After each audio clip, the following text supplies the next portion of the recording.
What's up, everybody? I figured I'd come at y'all with another video and break down Paddy the Baddy versus Bobby Green, or should I call him King Green since he changed his name. But I want to do a full breakdown, and I'm going to break down their striking, and I'm going to break down their grappling as well.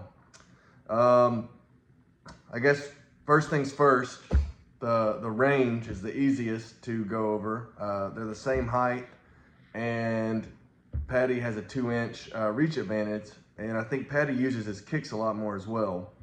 So we're going to give Paddy the reach advantage. When it comes to speed, I do think Bobby definitely has the speed advantage, so we'll give him that. Also, I'm drinking me a Coors Light because Bud Light ain't paying me nothing. Shout out to Brock Lesnar. Just waiting for my tank to fill up so I can go spray. But yeah, so we got Paddy with the reach advantage, Bobby with the speed advantage. When it comes to durability, since Scousers don't get knocked out, you definitely got to give Paddy the durability advantage. And Bobby, he's been finished quite a bit in his career.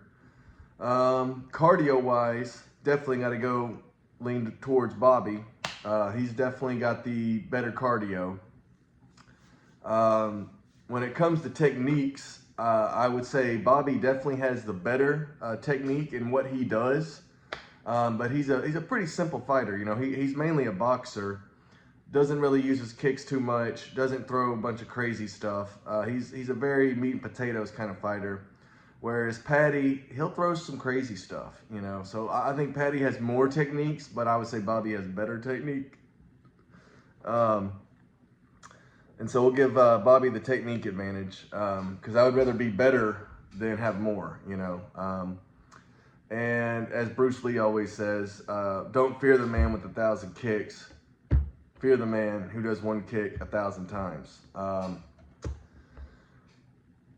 To the next thing, power.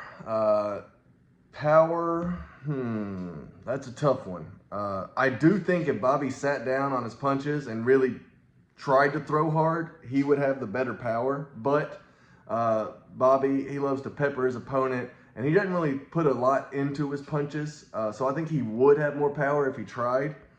But I think Bobby's more about being elusive, countering, you know, landing shots, whereas Paddy really sits down on his strikes and really throws hard. So I would definitely, I think Bobby can have the power advantage, but from what we've seen, Paddy, actually, I'm going to give him the power advantage. He's a lot bigger and stronger than people think. You know, they look at him as he's a joke because of his haircut and his personality. But the kid hits hard. I mean, he dropped Tony Ferguson, and not many people can do that.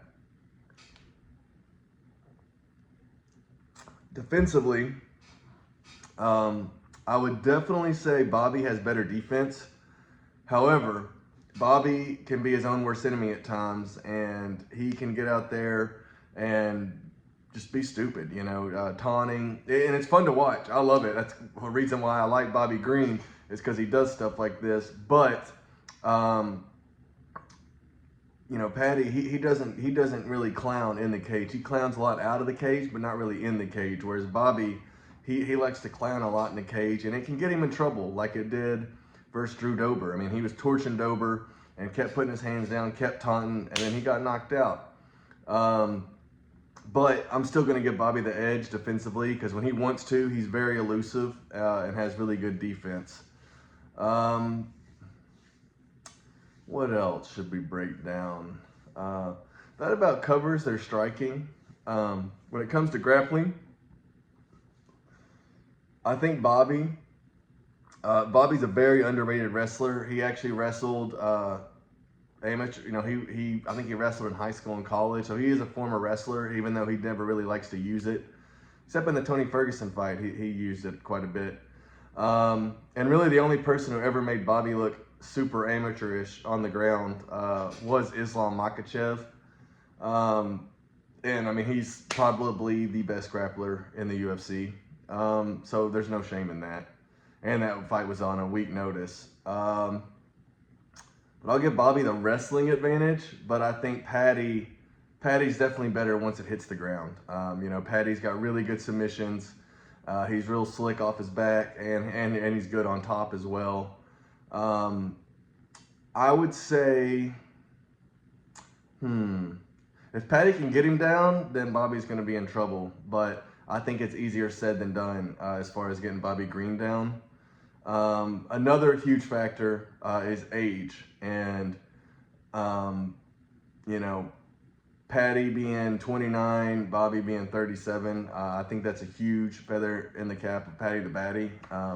Because someone like Bobby, they rely a ton on their athleticism and a ton on their speed. And the older you get, you know, the faster that goes. And as you can see, we got a lot of advantages for Bobby. We got a lot of advantages for Paddy. You know, I picked Paddy this week, but I was kind of being a fanboy. I'm not too confident on that because I didn't put money on it. And if I was super confident, I would have bet Paddy. But I'm going to sit back and enjoy the show. And yeah, this is a tough one. I say flip a coin. I see a lot of y'all picking Bobby. I see a lot of y'all picking Paddy. I understand both parties. I'm nervous for Paddy though. As a fan, you know, I'm a fan of Bobby, but I'm a bigger fan of Paddy. But I think, man, I really don't know who's going to win this fight. That's why it's so intriguing. And when I put up the poll, what fight are you most hyped for? Paddy the Baddy versus Bobby Green. That won the poll over Leon Edwards and Tom Aspinall. So obviously it's the people's fight. It's going to be a good one. It's going to be a good one. But yeah, that's my breakdown. Like I said, I understand both sides of the coin. I could see why you would pick Paddy, and I can see why you pick Bobby. Looking forward to the show. I'll come back to this after the fights, and we'll see how it plays out.